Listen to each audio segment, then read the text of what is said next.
with the kids going back to Chardon? What are they, this first day back is today. What are they going through in your mind? A great deal of mixed emotions, very powerful, very disturbing emotions, obviously sadness, confusion, distress, anger, and primarily a big piece of the emotional trauma is fear. Fear related to the vulnerability of the fact that this happened in their school, that there's no expectation that you are going to end up getting shot when you go to school. Now, we know that they're getting professional help. People like you are in that school right now. Absolutely. Managing fear is one of the things that you would be focusing on. Is that the number one thing that you'd be focusing on when you talk to these kids? Yes. And in what way do you do that? Really looking at their sense of feeling helpless, their sense of that this was just so much out of their control. I help students to remember that there are many things that are out of our control. We can't always prevent, we can't always predict, we can't always stop somebody else's behavior, but what we can do is do what is in our control. That I would encourage the students to talk about their fears, talk about their feelings, reach out to other people. We recognize that when a fear reaction goes on longer than 6 weeks, that reaction has probably become more of a psychological issue, moving potentially to acute stress disorder or post-traumatic stress disorder. Do you expect that could happen in this case to some people in that community? Absolutely, absolutely. When I think about how, as a parent, I have a 17-year-old senior at Copley High School. When I send her to school today, I expect her to be at school, to eventually graduate, go on to Ohio State, to make a difference in this world. I don't expect her not to come home on the school bus tonight.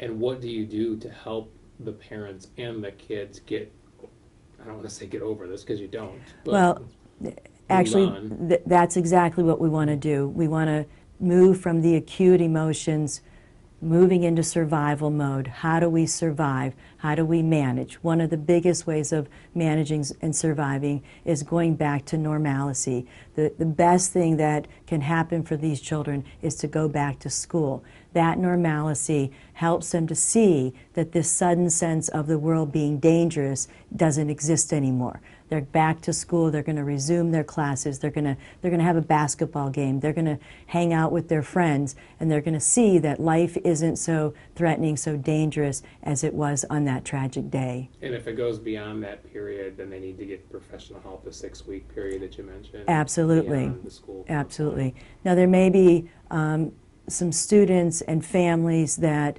already have some issues of distress, of disturbance in their lives. They may be impacted more suddenly, more specifically, and the hope is that there are grief counselors that are available.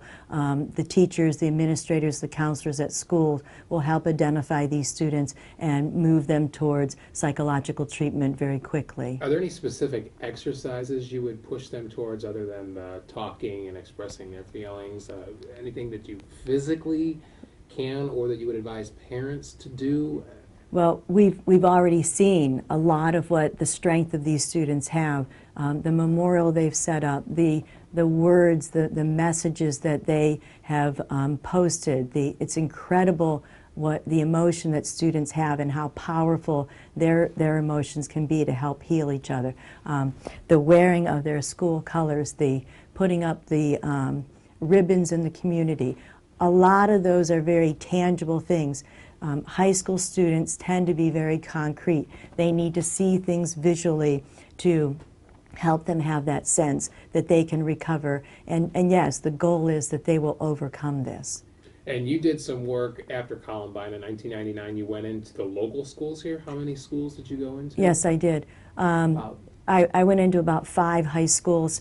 The goal was the American Psychological Association teamed up with MTV, and they produced a music / informative video on warning signs of what students, teachers, and administrators could look for in trying to prevent this kind of tragedy from happening. And so you would go in and tell students, faculty? Yes, even I went in parents, and presented the video. We handed out brochures. I talked to people individually. I talked to teachers and administrators to help really move forward that there are signs that we can look for. There are things that people can identify, to not ignore, and begin to then intervene before something so tragic can happen. Are those signs still relevant today, as they have much changed since No. then in terms of the signs? No, absolutely. The signs are very relevant. We see many things that are very similar when students are talking about death. This young man wrote a very disturbing, a very dark poem that would represent a deep level of depression, of a disturbance, and maybe a chronic disturbance in his thinking. There was a sense of clear victimization of him, that he needed to have people focus on him and get a sense of power. He wrote in his poem a sense of a statement of that he wanted people to feel small beneath his might, and there was a clear statement of, at the end of the poem, "Die, all of you die." So it's clear there was an obsession with death.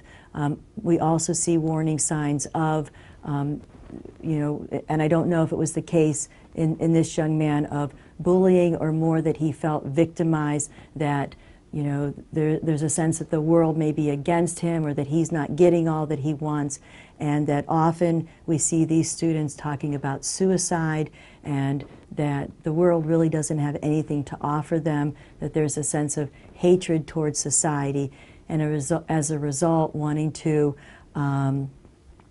before they potentially take themselves out, end their lives, wanting to make a mark and feel like they've accomplished something. And so going in the sense of having people bow down to him by killing them may have been part of the thinking that was going on. So if I were to list some of the warning signs, what would those be? Would it be depression, thoughts of suicide, Yes. and some of the other things you mentioned? What would you say they would be, without getting into the definition of all of them, just kind of Sure. a list? We look for that sense of being obsessed with death, being obsessed with guns and violence. We know that aggression is a learned behavior. One of the things that we wonder about, again, is that sense of victimization, whether it's by being bullied by other students at school.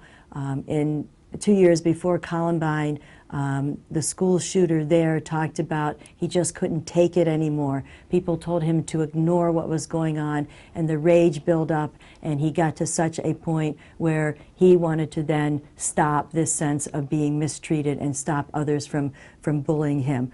Over time, those emotions just can create a sense of rage that it's impossible to then regain control over.